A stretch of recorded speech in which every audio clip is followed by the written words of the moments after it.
Calling all detectives. A sample of pure iridium, a bear cub, and a check for $1 million. Those are the exhibits on this page from my casebook. The casebook of Jerry Browning, private detective. Every once in a while, a private detective like me, Jerry Browning, gets a case that stops him cold. Sleigh bells, Mr. Browning, sleigh bells. I carry them with me always. They are symbolic of the snow, the cold, beautiful, inscrutable snow. That was my introduction to J. Parkington Wamhurst. He was wearing a parka and a fur-lined jacket and seemed completely comfortable, in spite of the fact that it was a warm Indian summer day. Whack or not, J. Parkington Wamhurst was one of the 3 richest men in town. So I nodded wisely as he said, All my life, Mr. Browning, I have been intrigued by the mystery of the white wastes of the polar regions. Would that I could have been an intrepid adventurer. But no, I must stay here, the slave to an inherited fortune. My grandfather, William Worthington Wamhurst, was the patent medicine king. You didn't have to tell me. That old-time medicine man's wealth was very solid stuff. Proof even against the Sharpies, who were always trying to help his descendant get rid of it.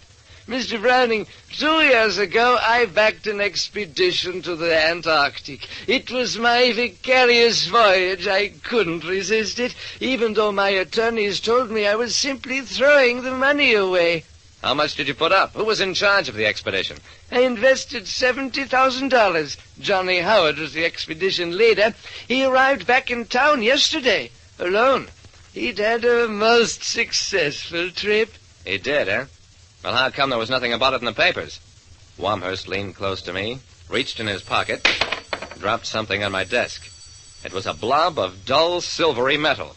We have deliberately kept his return a secret, Mr. Browning, and that object is the reason. Johnny Howard tells me it is iridium, an extremely rare and valuable metal. He claims he has discovered an enormous field of it in the Antarctic, wants me to invest $1 million for the development of that field. Mr. Browning, I want you to prove or disprove the genuineness of his story, even if you have to go to the South Pole to do it. An eccentric client with $1 million to spend on an expedition told me to investigate it even if I had to go to the Antarctic. Instead, I went to the Acme laboratory and hung around watching the technicians put the metal through a bunch of tests. This is iridium, all right, Mr. Browning. That hunk of metal is worth plenty. The stuff's like platinum, only better because it's harder and heavier. Incidentally, it's so pure, I think it's been refined. I brought the Acme lab report to my client, J. Parkington Wamhurst. Found him out on the sun deck of his 40-room house. This time he was wearing slacks and a pair of Eskimo mucklucks and playing with a fuzzy polar bear cub. The cub was cute and kittenish. Wamhurst fondled it gently while he read the report. How do you like him, Mr. Browning? I call him Howie in honor of the donor. Iridium wasn't the only valuable thing Johnny Howard brought back from the South Pole. Made me a present of this cub, too. Wasn't that generous of him? Well, considering that Howard had taken Wamhurst for $70,000 and was after another $1 million, I figured he could afford to be generous. But I didn't say so. Instead, the lab reports that the stuff is iridium, all right, Mr. Wamhurst, but suspiciously pure. Wamhurst nodded absently. Imagine a field of pure iridium.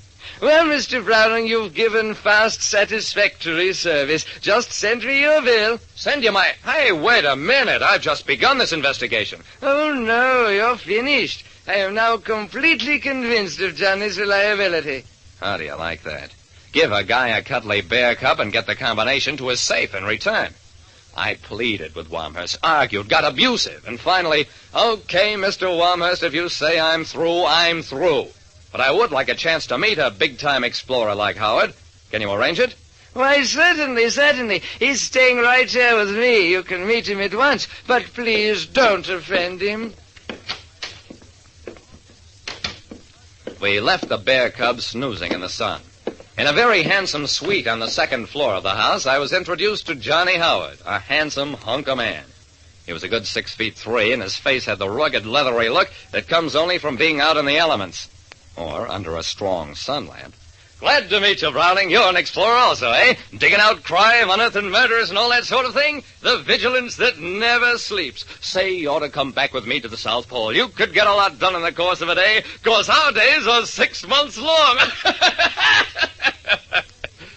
I didn't like his laugh, and I didn't like his rover boy personality. What's more, I didn't go for that stuff about the long days and nights of the Antarctic. Every school kid knows that. I wondered why Johnny Howard thought it necessary to drag this fact into the conversation. And then I wondered about something else. A vague something, not even a memory I could focus on. It was more like the memory of a memory.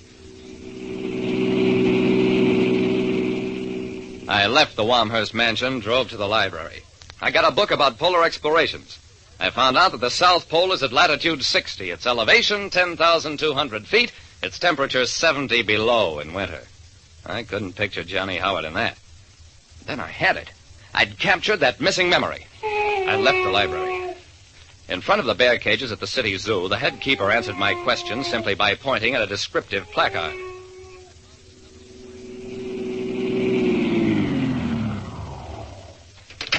I dashed back to the Wamhurst mansion just in time to see my ex-client hand a check to Johnny Howard. I made a grab for it. Howard, you're a fake and a phony. And you'd better start figuring out how you're going to pay back that $70,000 you got from Wamhurst on false pretenses. That's all there was to it. Howard gave up without a murmur. Not the $70,000. He'd spent that long ago. What he surrendered was the hopes of another $1 million. Wamhurst wouldn't prosecute. Said he'd chalk it all up to experience. Because he was the kind of fool who'd learn in no other school. Yeah? Howard admitted he took Wamhurst's money, went to South America for a couple of years, and when he was ready to make the big killing, showed up again with a purchased sample of iridium and a polar bear cub he'd got from a farm in Minnesota. He should have planned his background more carefully. I found out at the zoo that polar bears live only at the North Pole. In fact, the South Pole has no land animals of any kind. Like I said, when somebody offers you a deal, there's only one way to be sure you won't be left out in the cold. And that's, before you invest, investigate. Listen next time to Calling All Detectives. Mystery drama, mystery quiz, and a chance for you to match wits with yours truly, Jerry Browning, Private Detective.